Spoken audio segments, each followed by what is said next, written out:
So, welcome everyone to my new apartment. This is where I'm going to be living from now on. I'm fully set up in the US. That's my big ass computer monitor that I just bought today, actually. It just arrived. So I'm all set up here. As you can see, I've got the trains out. Not very much track, but that's using a different track system to what I'm usually using. But actually, as I'll explain probably in future videos, it's actually a much larger radius than you can get in Britain. These are not your standard 22-inch or 28-inch or even 33. These are actually 35-inch radius. I think that's radius, yeah, curves. 35 inches, which is pretty damn impressive. As you can see, it's best if you've got the room for them, but then you see your trains will look like this.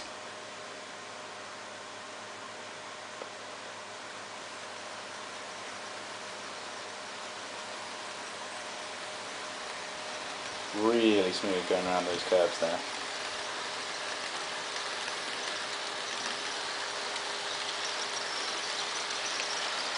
And yes, this is HO scale. This is not N or something small. So yeah, I've got it going right under the desk and around the room. Just a simple little thing I can put up, nothing too complicated. Plus, the track can be quite expensive, so I'm getting it bit by bit. And it goes right underneath the sofa here, or the futon. The train in the foreground is another Amtrak train I will be talking about in future video. I'm going to do a series of videos featuring Amtrak trains. I'm going to do probably 3 or 4 spread out over the next over between now and Christmas. These two here are the focus of today's video. Passenger cars are of course Amtrak's Superliners in a livery from the 1990s, which was personally my favourite. This is the Phase 3, and these are new from Walthers.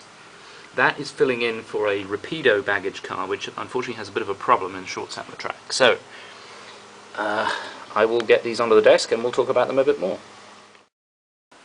So, I'm returning to the desk format, as you can see, which I did a couple of years ago. These are Amtrak Phase 3. I think they're General Electric, the manufacturers of these trains. The models are by Athearn, ready to roll. So basically they come with all the details pre-fitted and ready to go. You don't have to put anything else on yourself unless you want to super detail it.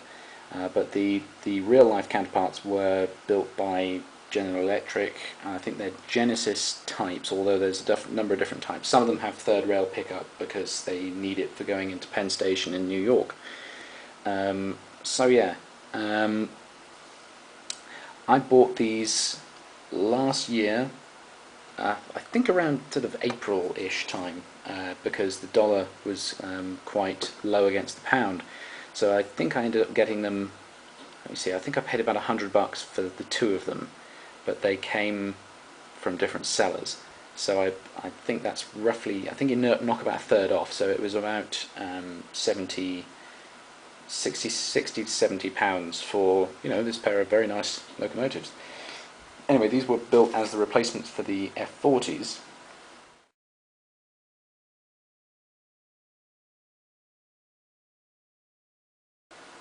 Those were kind of aging by the mid-90s, and so they replaced them with these. The F40s had pulled most of the stuff from sort of the mid-70s onwards, and so they were kind of iconic.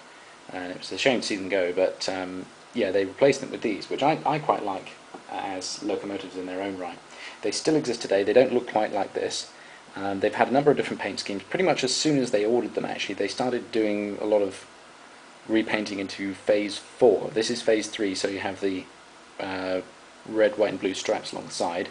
It's got to be red, white and blue. Anything American has to be red, white and blue, I suppose. So yeah, there's Phase 4 was a slightly different version.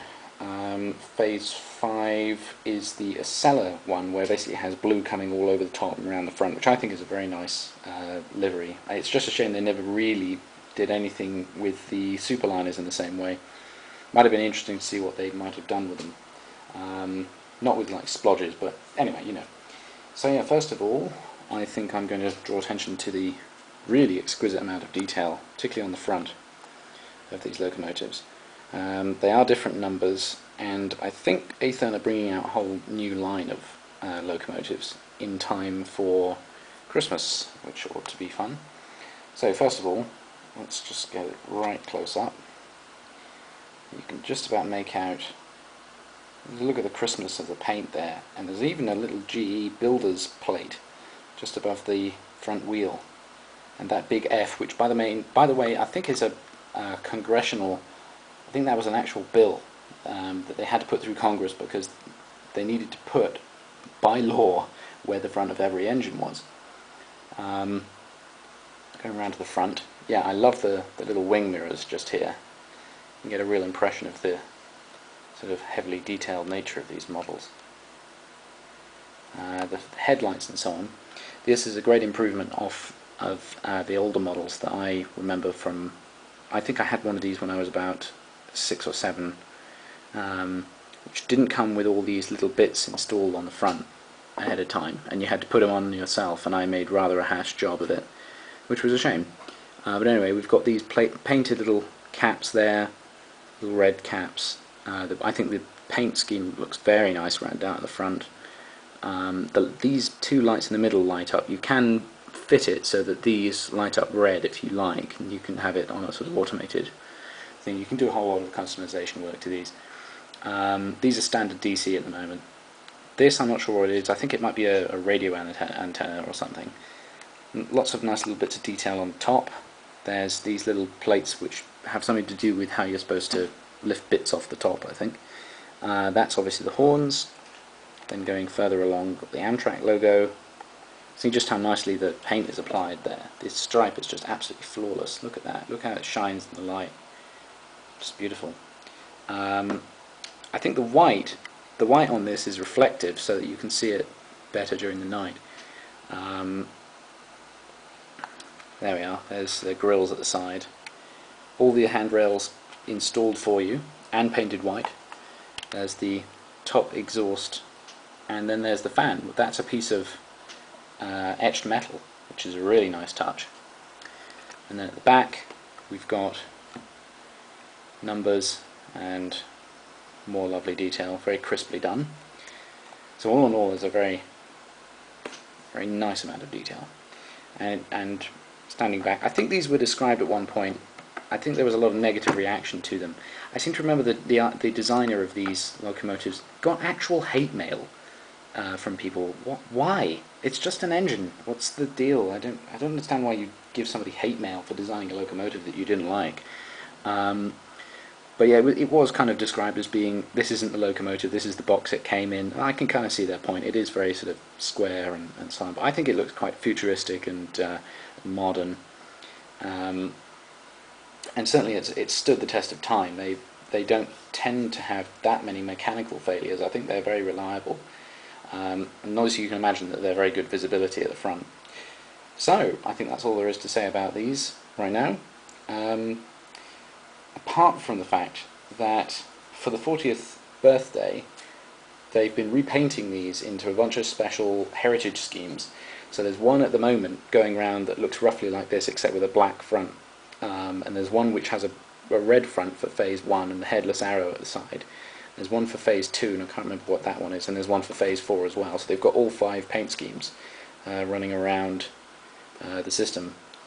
So if you see one of those, do watch out for them. Okay, see you next time.